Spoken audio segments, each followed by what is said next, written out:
This is Eagle Owl, and today, I guess scumbags, they come in all shapes, forms, and fan bases. But let's get straight into it. All right, I didn't even introduce all the topics because honestly, when I seen this and there's actually some out there like this, really pissed me off. Let's hurt Jalen Hurts train, but let's listen to this scumbag. Jalen Hurts trains. Oh my! Wow. What? Scumbag. Just for what? Just because it's just annoying to watch as a fan. Like this game, like they're gonna win this. It's the rule. They're gonna win this game. All right, so you hear him. Stephen Che, Barstools, Buccaneers fan. Buccaneers was getting killed by the tush push. Simply couldn't stop it. So instead of saying like, man, we got to find a way to stop that play, nah, let's hurt Jalen Hurts. Because he said that, the reason why he said that is because we seen other teams do it and they was not successful.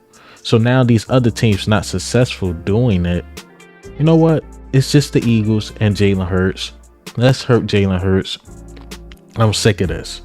Corny, whack. I'm sorry. Your team got to figure out a way to stop it. I use the same analogy. Oh, Andy Reid and Patrick Mahomes keep winning. Please break up that team, or I hope Patrick Mahomes get hurt. I'm not saying that personally. I'm saying that's the logic it sounds like. Because you can't stop a particular player or play, you hope the player get hurt. Injuries, seriously, this these dudes' career.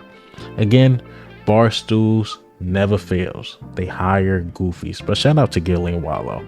Set them. Barstools hire goofies. All right, so let's get into the topics. I'm sorry I didn't introduce the topics again.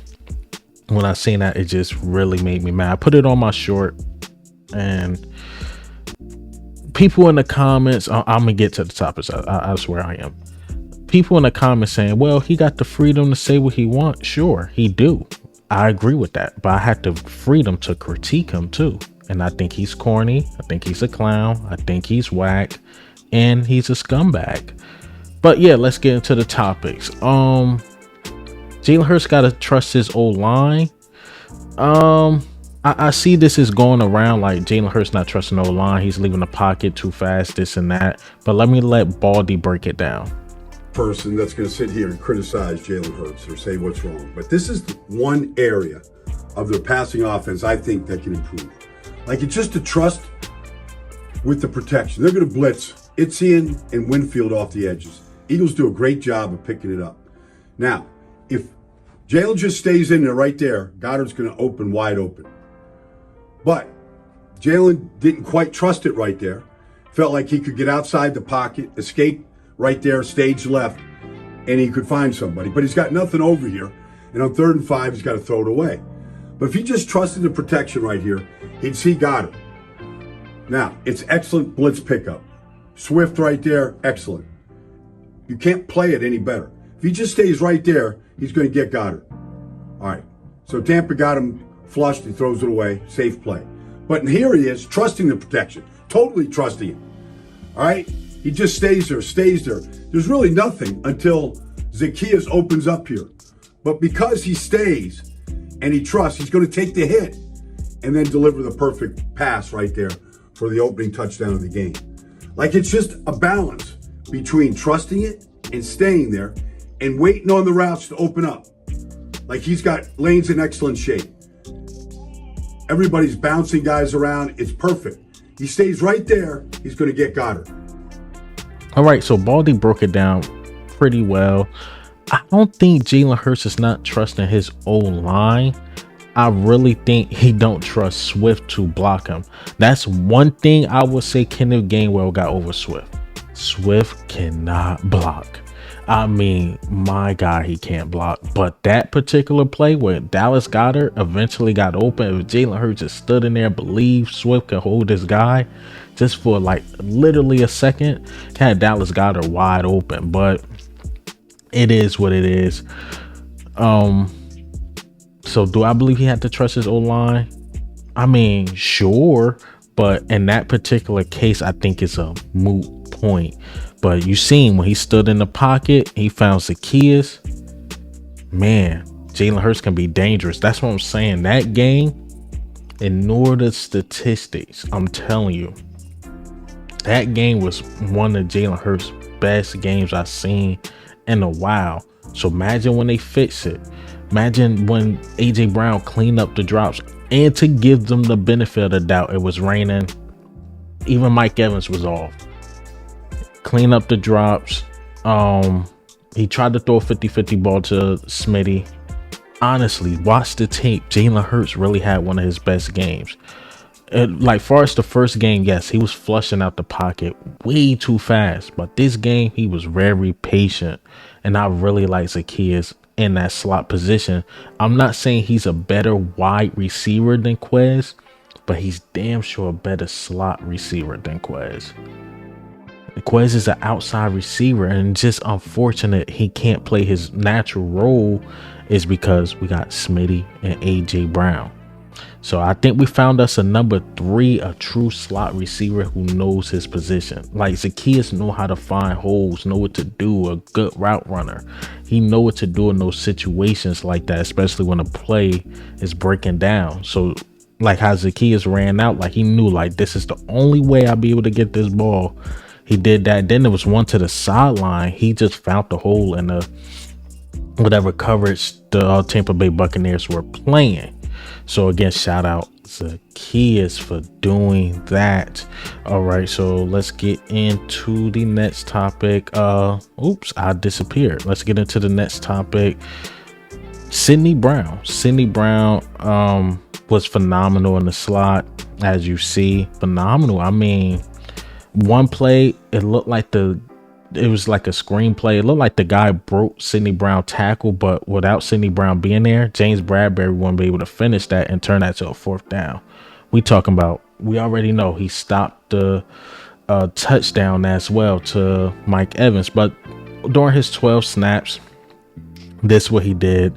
He's targeted twice for 1 yard. Rating, because it's only 1 out of 2, is 56.3. So Sidney Brown, I think he can do the slot. I honestly think he was the best player in the slot, and due to the limited snaps, I'm like, okay, they got him in the slot. But Sidney Brown showed he deserves more snaps. We got to see how serious this thigh injury is. I heard WIP, like a doctor talk about it, said it could just be a simple thigh contusion, like he'll be back next game, or it could be day to day. Maybe he missed a week, but it's nothing too serious for them just to call it a thigh injury. Is it a thigh bruise? We will see. But again, Sidney Brown was phenomenal. And I guess if he could have came back in knowing Sidney Brown resilience, they probably like, nah, we're going to win this game anyway. Just let you sit out, get the rest. But yeah, man, Sidney Brown definitely showed like, yo, he can play that slot. And again, in my opinion, he looked better than Bradbury and whoever else they tried to put in the slot, because his speed, the way he able to break to the ball, I think he deserves that shot. All right, and lastly, baby Rhino just domination. But let's let Baldy break it down. Florida, the home of Jalen Carter, the home of Warren Sapp. Like, I thought Jalen Carter was the best defensive player on the field last night. Like, his rushes and his pursuit and what he did on the field, I don't know. I didn't see another guy like that out there. You watch this rush on Cody Mock, the rookie. Like, here he is. And Tui Peloto finishes. They're excellent at defensive tackle right now. But wherever he's at, he makes a difference. Like, even this move right here, just flying through the air to hit Baker, affects this throw into the end zone. Like, it's just one effect after another. Like, just pushing on Hainsey right here. Like, getting off the blocks and getting him and Fletcher, getting him down to the ground. I kind of like when he gets up. Not a whole lot of celebrating. Is this like the next play right here? Like, this might be his best play. All right, you pass rush, and then you turn, you run, you pursue, and you punch the ball out. Bradbury recovers. All right, as you see, domination, man. And I wanted to get his numbers because I know last night I reacted to it, but this is his numbers. This is less than 50% of the snaps. Had 5 total pressures, half a sack, 1 QB hit, forced fumble, 2 tackles. Mind you, this was his homecoming too, but this is his overall stats through 3 weeks by Thomas R. Peterson. Second most double teams, 67.5. This is less than 50% of the snaps, y'all. Second most pressures among defensive tackles, 15. Second most pressures when double team among all defenders, 6. Second only to Micah Parsons with 7. This dude is a beast, just a beast, man. And I just can't emphasize how good he is. Like, I can't put it into words. Like, I'm in awe when I watch him. But now that was a homecoming game, so you know you had to show up and show out. But baby Rhino is good. He is good, man. But I'm gonna make this video, I guess on my end it looks short, but on you guys, when you see the clips and stuff, it's probably gonna be like a 10 to 11 minute video as usual. But hey man, what do you think and how do you feel about the news today? Just wanted to give my quick thoughts. Anything come out later, I'll try to shoot a video on it later tonight. But Victory Tuesday, we sit back, relax. We the only team that won in the division. We're 3-0. I think it's only 3 teams remaining that's undefeated, and we one of the 3. We're one of the 3. Us, I think 49ers, and it's the Dolphins, if I'm not mistaken. But let's keep this going. But this is Eagle Owl, man. I'm up.